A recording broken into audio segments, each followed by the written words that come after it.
Go. Welcome, everybody, to Charting Change in Legal, our year-end edition. I'm Ari Kaplan, an analyst that covers legal, and I'm honored to be here today with my friend Caroline Hill. Yeah, hi there. I'm Caroline Hill, editor-in-chief of Legal IT Insider, and that was Ari's rendition of Jingle Bells. We talked last week about the fact that we're both practicing the guitar. We were both going to play, but Ari's actually delivered. Although I have to tell you, Ari, when you listen back, it was quite faint. Oh no. It was a really barely perceptible Jingle Bells, but it's the effort, right? It's the effort that It counts. is the effort. I'm actually on I think it's 46th consecutive week on Simply Guitar, an app which I'm happy to promote because it has prompted me to play guitar for almost a year straight, I'm every gonna single start week. doing. And I think that's a good lead into our discussion just about, not just reflections, but the things that people did and the things that they want to do in terms of tracking where we are. And I'll just say that by way of kind of context, I hosted a roundtable yesterday of 15 CEOs in legal tech and legal services. And one of the questions I asked was, where have you seen opportunities in the past year? And what are you looking forward to? I also said, what challenges do you feel like you need to address? And we had just a wonderfully generous conversation, and it was really inspiring. Were there sort of key points that they came up with in terms of the challenges to start with? The sort of were You there know, key themes? one of the I thought one of the themes, and maybe it's just me, and maybe it's just how I interpret things, but I felt like there was a tremendous level of optimism on the call because every year I've done this, and I started doing it in 2020. In 2020, I did several. 2021, I did also several, but fewer.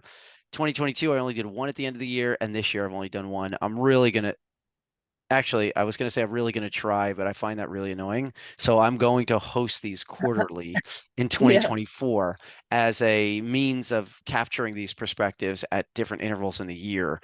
But last year, people were concerned about the economy, and I think we saw that. I think Yeah. globally, we saw a bit of a pause. We saw a lower level of investment. We saw people taking a little bit longer to make decisions. We saw reallocations of budgets rather than additions to budgets. And I think all of that played out. So the fact that so many folks were optimistic and not as concerned about the economy specifically was certainly very positive. That's really positive. These were all legal tech vendor CEOs, were they?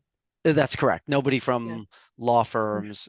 But as I think about how this might expand, I am trying to figure out a way to, I've had, for example, only Australian CEOs on one of my calls because Yeah. the time difference makes it difficult for them to join. But when I had have the call at 11 o'clock at night or something, they can do so, and it was great and it was super interesting. So I wonder if it'll make sense to do law firm CEOs, and actually not, so I'm being very specific there, not necessarily managing partners, but the business leaders of law firms. Mm. So Mm. you could have a CEO or a COO or an executive director. Firms call these individuals different Yeah. things, but they're all dynamic leaders, and they will have perspectives on the business aspects of practice. So you make a good point.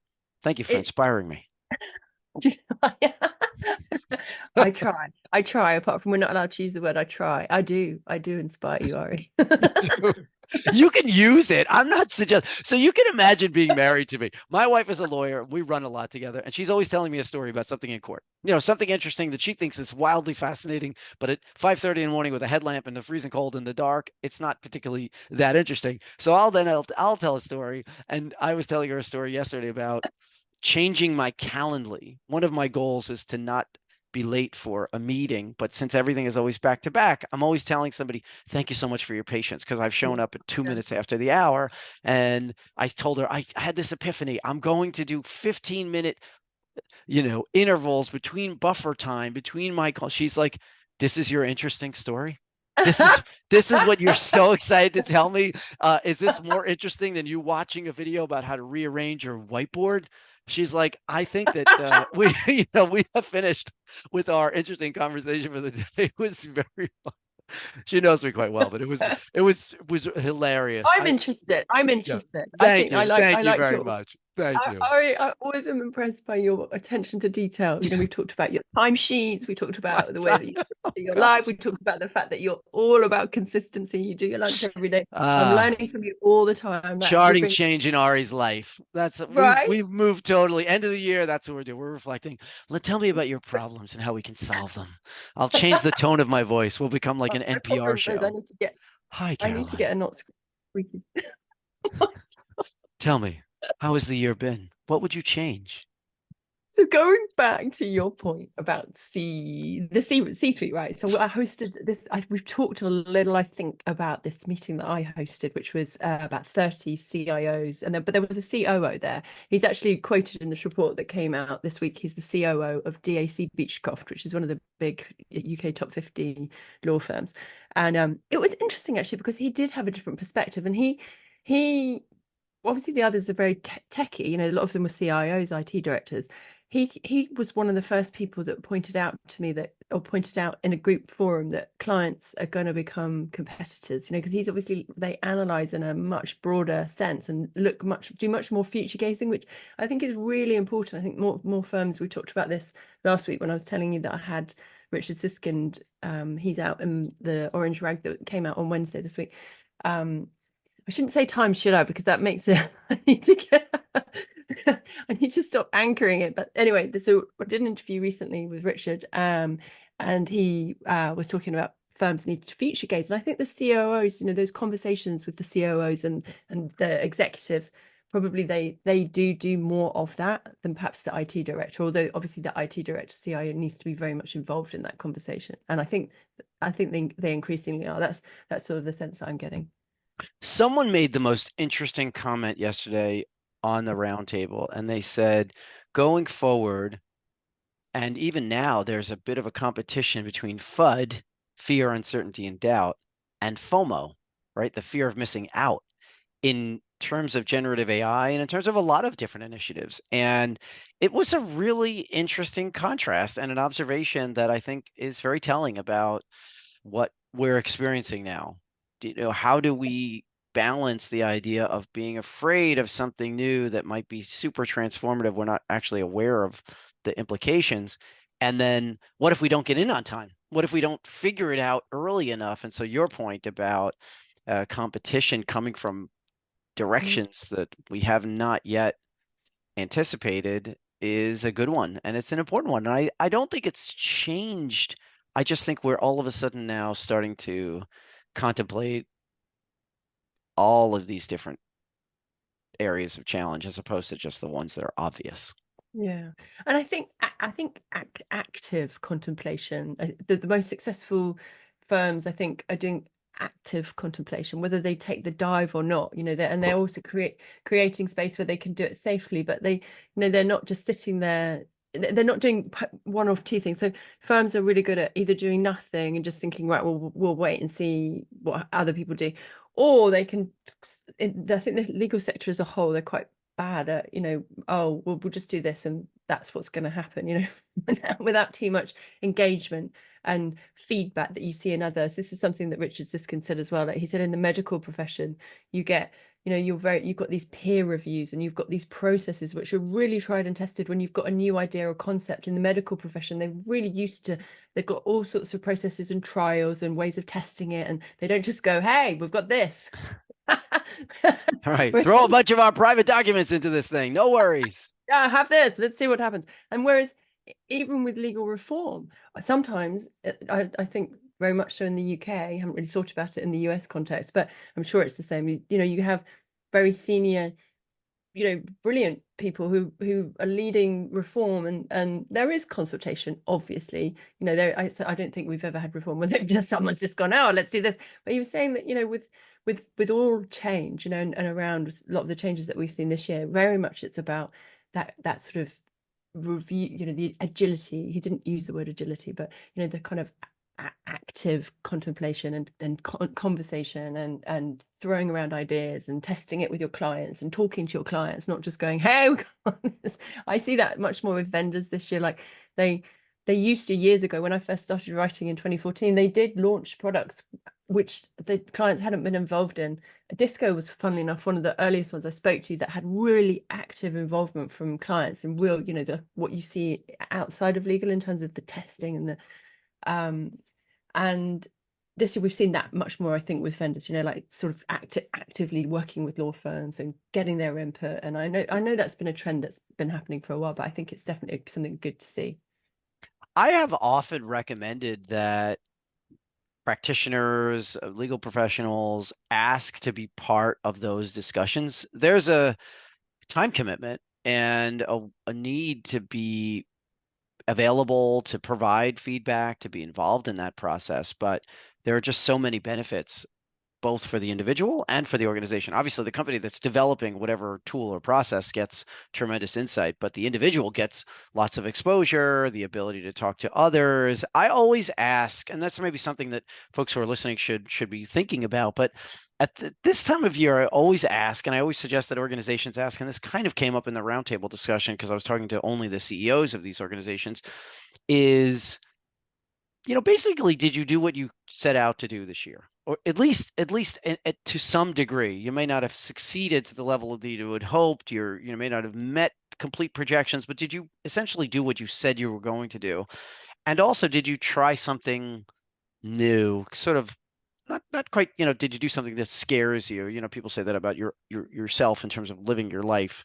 And I'm not in any way giving anybody advice on living their life. We all live in a glass house.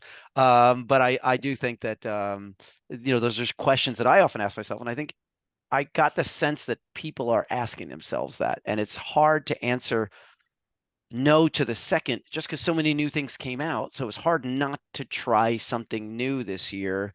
I know that you recently had a conference on right. Oh, Tell us about that. I'd love to hear it because Ari.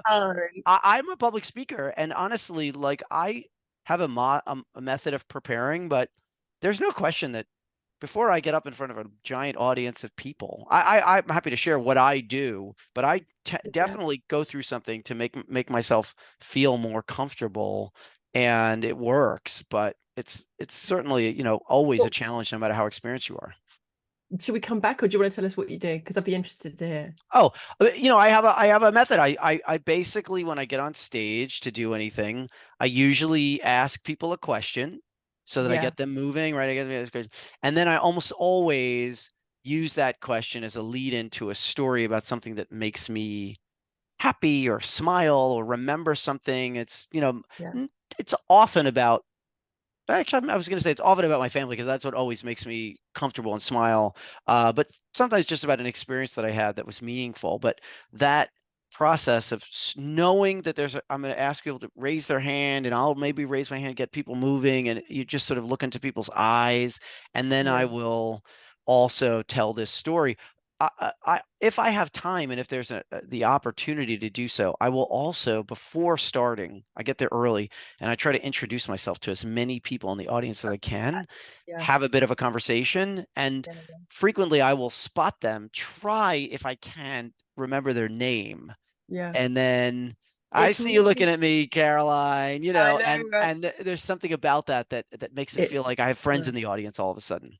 Do you know what I think I realized suddenly? Maybe people aren't clear, like because this conference, I'm not sure. Did we say that it's we were coaching? I was coaching people to speak in public, right? This is how come we're. I'm not sure. Perhaps I was clear, but so in this case, it was for women. We talked about it before it happened, but now it's happened, and it was unbelievable. It was very emotional, actually. So we had a training. I had a training partner called Sarah Lloyd Hughes, who is absolutely brilliant from Ginger Leadership Communications. And she is different to, there were lots of people in the room who had done various public speaking type things, and they said it was nothing like that. I haven't really done, I learned to speak through a kind of baptism of fire. Like I was taught to when I first spoke in public, someone said, right, you have to memorize, you have to write your speech down, and then you have to learn it by rote.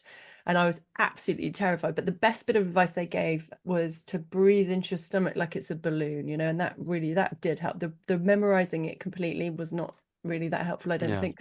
But and then it Smiling. Sometimes they say smile. Sometimes I'm working out definitely, and I'll listen to like somebody on the Peloton and she'll yeah.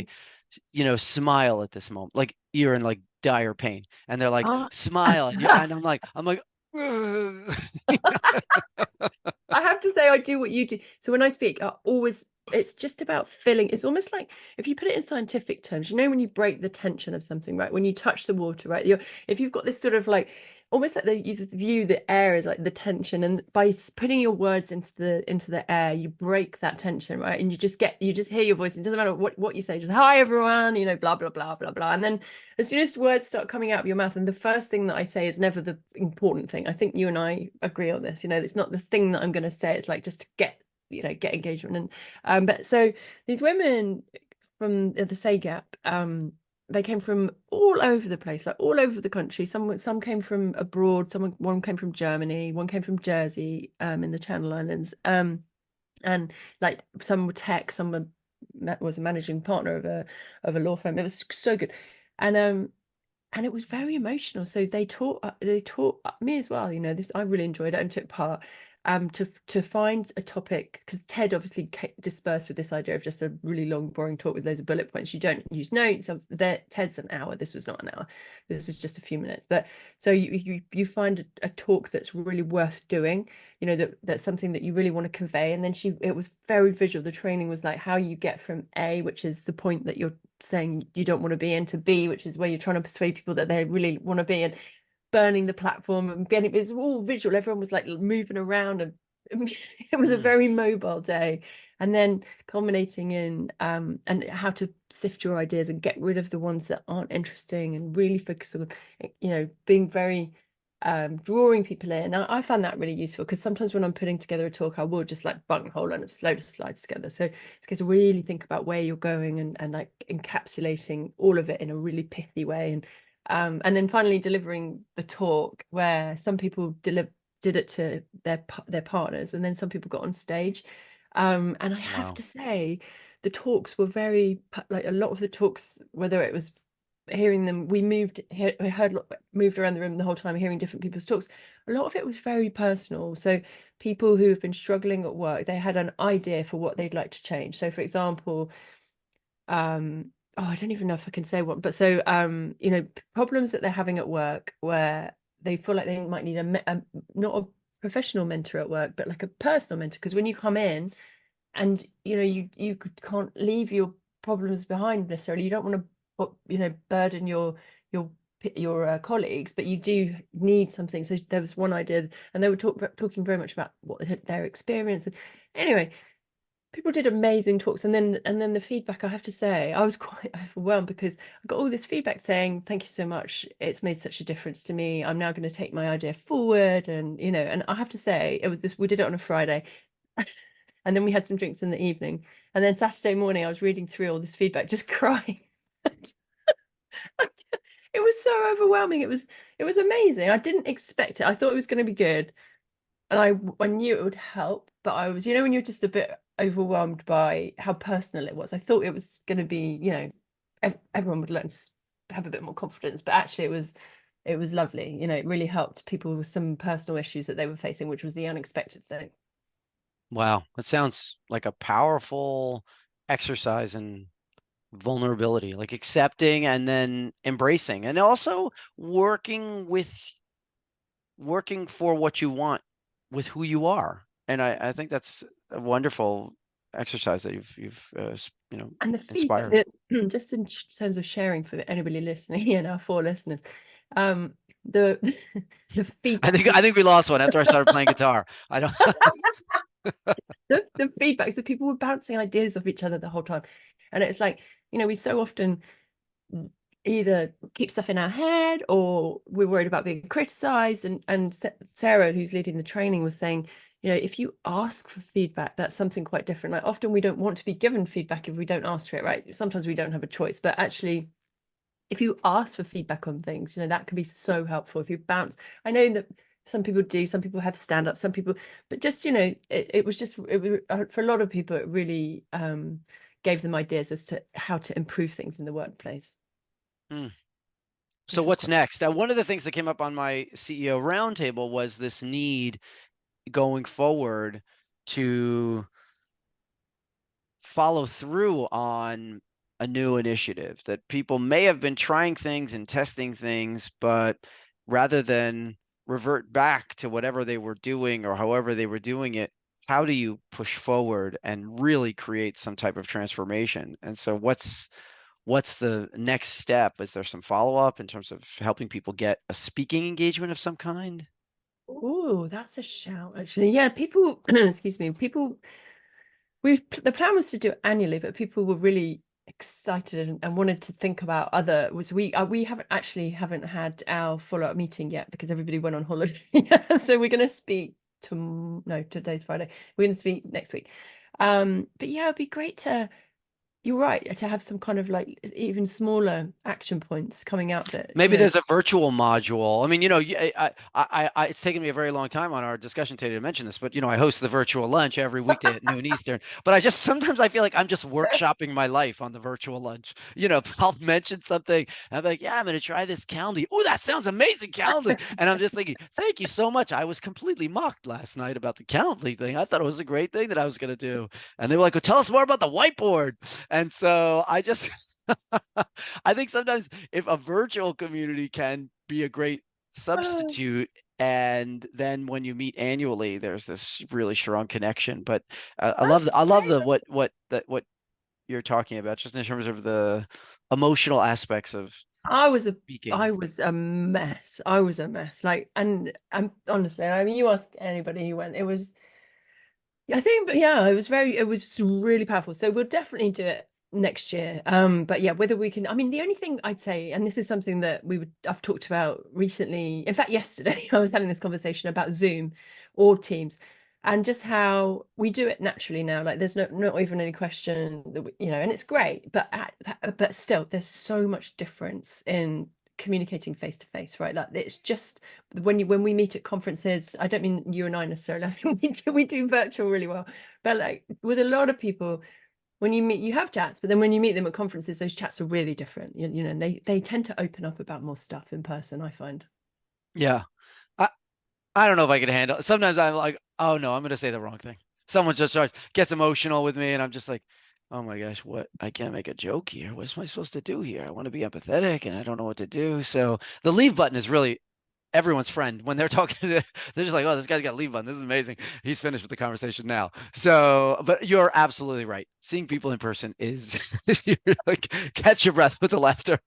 But I just think that as we're thinking about what comes next. I Mm, mean, I'm a big believer in reflection, right? I keep a journal that I've kept for 28 years, once a year, around years, and I like really think about what I'm gonna write and what I said I was gonna do and what I want to do and things like that. And I think that there's a we're kind of at a I don't know, I don't want to exaggerate where we are, but something of a watershed. Like I feel like, and that did come up from a lot of these leaders. So it's not just something I'm making up. There was mm, this perception that the legal field itself is moving into, if it not more mainstream, but an area that is poised for, if for example the economy is mm, not as much of a concern to as many people. I'm sure it's still a concern. Lots of my peers seem to be, contemplating or in the process of changing their careers. So I'm not suggesting that things are it's utopia, but a lot of folks are talking about this. In fact, I was driving to swimming this morning, and there was a story on NPR with I think he was the head of AI at Yale Law School, talking about, I think it was, I forget, I want to say it was Wisconsin, but it was, a brief was submitted that had exaggerated cases again through ChatGPT or something. mm, mm. And, I just randomly turn on the radio and NPR and I hear this discussion of legal and AI, and Yeah, you realize, wow, a lot of these issues are being considered by many more people than just our maybe circle within our industry. And so 100. I just feel like there's a moment here, Yeah. maybe, right? 100%. I get all kinds of news flash up on my screen, and UK tech news constantly. Like the other day, it was judges have been given guidance on how they can use AI. There's so much, it's relevant. It's yeah, watershed is a really good word. It's a watershed moment, and I think that there's so many more eyes on legal and how they're using AI. But I think I mean I won't go on about it again, but Siskin's observation, I'm excited about his points about access to justice, right? Like, so that's where he's always come at this. And you know I think hopefully if we can do, people can really start to run with this. Like, he always reminds, it's quite humbling, he always reminds about the huge lack of access to justice that most people have, right? And AI would be really interesting from that perspective to see what new providers or new opportunities there are to start helping people more. Because I think this is a watershed moment from that perspective as well, potentially. I'm always fascinated by where he is in the moment, right? He came out with End of Lawyers, I think it was 2009 when he gave his keynote at the ABA Tech Show. And then Online Courts came out like right before the pandemic. So frankly, I think he's been spot on. And I think all of what's happening now really validates what he's been talking about for decades. And so, I've been writing about legal tech since the late 90s, but still he's been writing about it for, was writing about decades before that. And I just think that it's a very interesting moment to see all of these things come to fruition, but also the things that we can't even contemplate. When I think about what my kids or your kids could be doing as a career, I always say, I have a feeling you're going to be doing something that doesn't exist yet. And I think there's a lot of that in legal. And so just anytime people are feeling like, oh, I'm tired, I feel like there's a lot of exhaustion that sets in at this time of year. But when you think of, and give yourself the time to pause and rest and whatever. But I just get the sense that people will really, legal week is early this year, right? It's at the end of January, and we will be back on that sort of start the year with that big event again. I can't think about it. I know. I'm actually really excited, but having lots of conversations about it. I guess our first call of the year, our first discussion of the year will be about legal week and all the things that are coming. Going this year. I don't know if I'm definitely coming. I'm going to carry on a giant cardboard cutout and just walk around with it. Hey, Caroline. Hey, Ari. I know. You talk about FOMO. I'm not 100% sure, but I'm almost certain I'll get FOMO near the time. I'll be like, I have to go. I'm going to be the only one that's not there. I get FOMO so badly. I'm going to be. I had FOMO about they had the legal technology fund conference in Miami. I have only heard amazing things about it. Right. And that was, I mean, I had such FOMO. I was looking at all the feedback and I spoke to Zach Posner, who's obviously the founder and CEO of TLTF. Apparently it was great. And he did some really cool stuff, like really thoughtful things. They had a women's networking session and they found out what people's favorite books were ahead of time. They'd wrapped them and then they got them to give the book to somebody else, like swap books. It was so thoughtful. Wow, what a great idea. Really beautiful, really organized as well. And he had they had really cool, quite different networking opportunities, which were it seemed, and everybody was had great feedback, obviously. I've only heard great things being in Miami in December. The whole vibe, I understand, was just incredible. So next year. Well, there you go. Next year you and I need to go to Miami. Yes, the key will be balancing FUD with FOMO. Are you gonna sort of see close up? Am I gonna stop talking? Is that what are you gonna see us out with this? Because it was so with good. another it's apparently you couldn't hear it, so I'll just hum it. Thank you everyone for joining us for this last edition of the year 2023 of Charting Change in Legal. Caroline, this has been a highlight of my year, and I feel so fortunate we got to do this together. So thank you. Oh, thank you. As likewise, Ari. It's been so much fun chatting with you, and look forward to next year.